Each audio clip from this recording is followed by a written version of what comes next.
how to add OBS virtual camera to Ome TV. Hello guys, and welcome back to today's video. In today's video, I will be teaching you how you will be able to use the OBS virtual camera as the camera on your Ome TV. Now, the process is very simple and very straightforward. All you need to do is to add the virtual camera on your OBS. And to be able to do that, simply click on the plus icon over here under sources. Click on video capture device.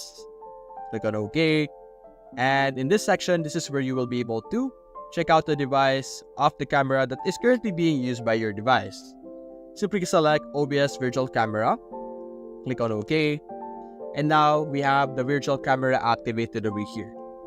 Now, whenever this is activated or whenever this is being used, it will automatically be used by any platform that you are using that has access to your camera. So it doesn't matter if you change any settings right now, as long as it is enabled, you will no longer need to change anything and it will automatically be used. And to stop that, you can easily delete the video capture device that you have just created by clicking on delete, just like that.